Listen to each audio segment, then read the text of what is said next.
পালং শাকের এই তরকারিটা থাকলে মাছ মাংস আর লাগবে না। পালং শাক দিয়ে তরকারি রান্না করার জন্য প্রথমে আমি পালং শাকগুলো কেটে নেব। পালং শাকগুলো কাটা হয়ে গেলে ভালোভাবে ধুয়ে নেব। এবার কড়াইতে তেল গরম করে ওর মধ্যে বড়ি একটু হালকা করে ভেজে নেব। বড়িগুলো ভাজা হয়ে গেলে একটু জিরে, শুকনো মরিচ দিয়ে একটু ভালোভাবে নেড়েচেড়ে তার মধ্যে কয়েকটা কেটে রাখা আলুগুলো দিয়ে দেব। দিয়ে ভালোভাবে ভেজে তারপর একটু কাঁচা মরিচ ও 1 মুঠ মুগ ডাল দিয়ে দেব।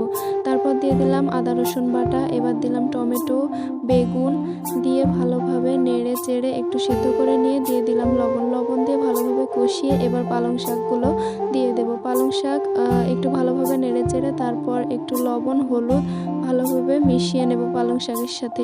এবার কিছুক্ষণ রান্না করে তারপর একটু ঢাকা দিয়ে রাখবো। ঢাকা দিয়ে রেখে কিছুক্ষণ নাড়াচাড়া করে তারপর বড়িগুলো ছড়িয়ে দেব। বড়িগুলো দিয়ে হয়ে গেলে একটু ঢাকা দিয়ে রাখবো। ঢাকা দিয়ে কিছুক্ষণ রান্না করে তারপর দেখবো যে ডালটা ভালোভাবে সিদ্ধ হয়েছে কিনা।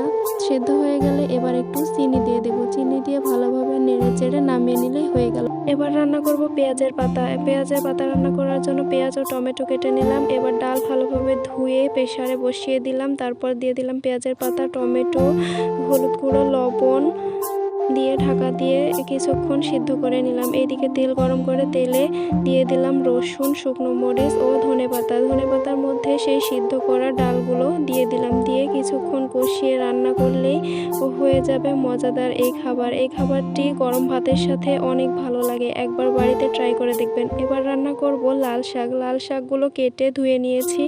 এবার কড়াইতে দিয়ে দিলাম কিছু বাদাম দিয়ে একটু নাড়াচাড়া করে তার মধ্যে দিয়ে দিলাম বড়িগুলো ভালোভাবে বাদামের সাথে একটু ভালোভাবে ভেজে নেব। ভেজে তুলে নিয়ে এবার ওই তেলেই দিয়ে দিলাম কালো জিরে, শুকনো মরিচ, রসুন। এবার দিয়ে দেবো একটু কেটে রাখা কাঁচা মরিচ।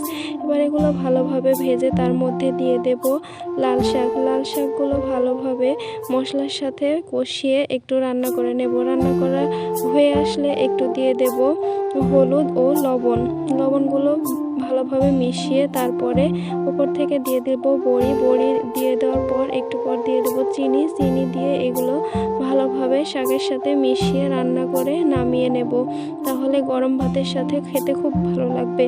এবার রান্না করব তেলকই রান্না করার জন্য দেশি কই মাছ নিয়েছি। এবার একটু পাটায় মশলাগুলো বেটে নিলাম। এবার কই মাছগুলো ভেজে নেব। ভেজে নিয়ে ওই তেলেই মশলাগুলো দিয়ে ভালোভাবে কষিয়ে আবারও সেই বেটে রাখা মশলাগুলো দিলাম। এবার দিলাম একটু হলুদ ও লবণ দিয়ে পানি দিয়ে কষিয়ে এবার একটু কাজু বাদাম পেস্ট দেব। দিয়ে এর মধ্যে দিয়ে দেব কই মাছগুলো দিয়ে ভালোভাবে বলক তুলে নেব। বলক চলে আসলে ওপর থেকে একটু কাঁচামরিচ দিয়ে নামিয়ে নিলেই হয়ে যাবে তেল।